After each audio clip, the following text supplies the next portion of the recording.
चुनाव में क्या होगा, बीएसपी का हाल। मायावती के एक सांसद ने थामी बीजेपी तो दूसरा चला हाथी के साथ। लोकसभा चुनाव से पहले बसपा में बड़ी टूट, पार्टी छोड़ने को तैयार बड़े 10 सांसद।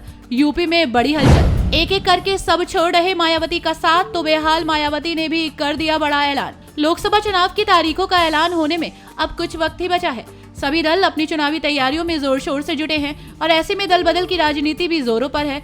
इस कड़ी में ताजा मामला बहुजन समाज पार्टी के सांसद रितेश पांडे का है, जिन्होंने प्राथमिक सदस्यता से इस्तीफा देकर रविवार यानी कि 25 फरवरी को बीजेपी ज्वाइन कर ली है। पांडे उत्तर प्रदेश की अम्बेडकर नगर लोकसभा क्षेत्र से सांसद हैं।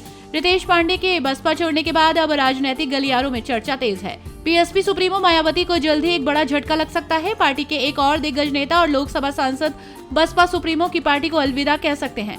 एक के बाद एक पार्टी के सीनियर नेताओं के बसपा छोड़ने से ठीक चुनाव से पहले मायावती की मुश्किलें बढ़ती नजर आ रही हैं। अम्बेडकर नगर लोकसभा क्षेत्र से सांसद रितेश पांडे के बीजेपी में जाने के बाद अब जौनपुर के सांसद के पार्टी छोड़ने की चर्चाएं हैं। मीडिया खबर के हवाले से सूत्र बता रहे हैं कि जौनपुर के बसपा सांसद श्याम सिंह यादव के कांग्रेस ज्वाइन करने की संभावना है। इसके पीछे एक बड़ी वजह ये भी मानी जा रही है कि उनकी राहुल गांधी की भारत जोड़ो न्याय यात्रा के प्रति नजदीकी है। दरअसल बीएसपी के मौजूदा सांसदों को उम्मीद थी कि उनकी पार्टी एनडीए या फिर इंडिया अलायंस में से किसी न किसी गठबंधन को हिस्सा जरूर बनेगी, लेकिन पार्टी सुप्रीमो मायावती ने अपने दम पर ही चुनाव लड़ने का ऐलान कर दिया। गठबंधन की सभी अफवाहों और कयासों को खारिज करते हुए मायावती ने घोषणा कर दी कि आगामी लोकसभा चुनाव में बसपा अकेले ही चुनावी दंगल में उतरेगी। अमरोहा से बीएसपी सांसद दानिश अली को पार्टी से पहले ही निलंबित किया जा चुका है।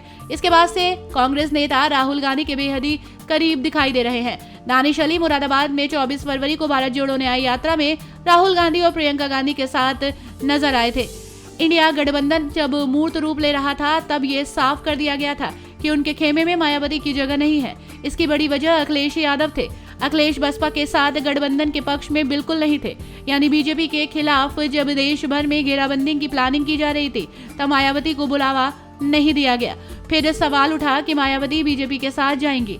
उन्होंने इन अटकलों पर भी विराम लगा दिया। मायावती ने इस साल 14 जनवरी को अपने जन्मदिन पर ऐलान किया कि उनकी पार्टी लोकसभा चुनाव अकेले लड़ेगी। Bureau report TNF today.